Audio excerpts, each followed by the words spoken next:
in a quiet African town. Starlight Chapel was known as a beacon of faith, a place where hymns filled the air and neighbors came together to worship. But behind its glowing cross, investigators would uncover one of the darkest secrets the town had ever faced. A church by day and a kidnapping ring by night. This is a story of betrayal, faith, and a chilling reminder that not every place shouting God truly serves God. It all began in the town of Nkoranza, Ghana, a lively place. Markets buzzing, children playing football, families walking to evening services. Life here was simple, safe, and rooted in faith. But then, people started to vanish. A 14-year-old boy named Kojo disappeared after football practice. His sneakers were found near the chapel. A young mother, Adwoa, vanished after attending a Wednesday prayer meeting. She never made it home. A traveling salesman's bag was discovered outside the church gates. His body never found. At first, authorities dismissed it. Maybe people left town. Maybe accidents. But the community knew better. Too many disappearances. Too close to the church. Fear swept through Nkoranza. Parents kept their children home after dark. Doors were locked earlier. And whispers grew louder. Something is wrong inside Starlight Chapel. By day, Starlight Chapel was alive with worship. The pastor, Reverend Kusi, was a towering figure of respect.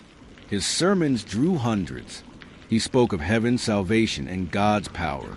People cried, shouted, and gave offerings with joy. But when night fell, things changed. Residents noticed the glowing cross above the chapel was switched off. Only a handful of cars arrived, always parking at the back. The doors were locked, except for a side entrance where only certain church leaders slipped inside. The first real clue came when a teenager confessed he saw something strange. A group of men carrying a struggling figure through the back door of the chapel late at night. At first, nobody believed him. How could a church be involved in something so dark? But as more stories piled up, the whispers became undeniable. The chapel wasn't just a place of prayer. It was hiding something. Detective Kwame Mensah, known for his relentless pursuit of truth, was assigned to the case. At first, even he was skeptical. Churches were sacred spaces. But he couldn't ignore the growing number of missing people tied to one location. Mensah went undercover.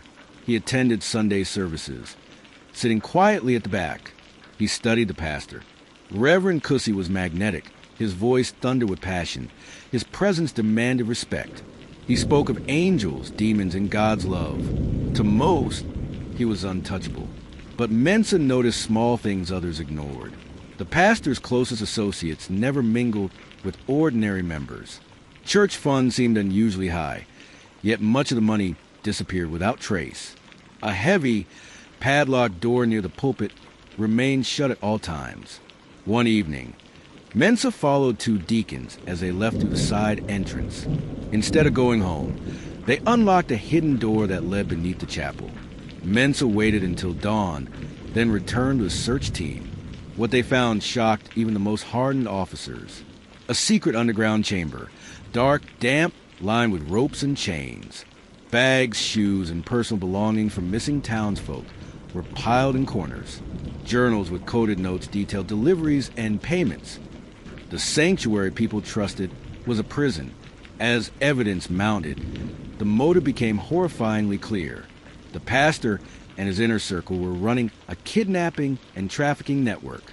Victims were abducted and sold. The church's offerings and donations were partly used to grease the palms of corrupt officials, ensuring silence. Reverend Kusi wasn't just preaching about salvation.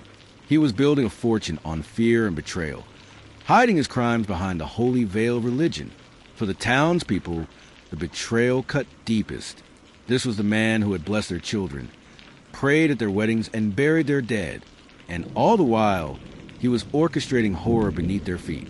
The final raid came on a stormy night. Police surrounded Starlight Chapel, cutting off all exits. Inside, they found documents, cash, and physical evidence tying the pastor to nearly a dozen disappearances. When Reverend Kusi was dragged out in handcuffs, the town was divided. Some wept, refusing to believe their beloved pastor could be guilty. Others cried out in anger, demanding justice.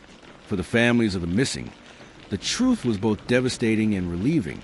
At last, they knew what happened, but no amount of arrests could bring back the lives stolen.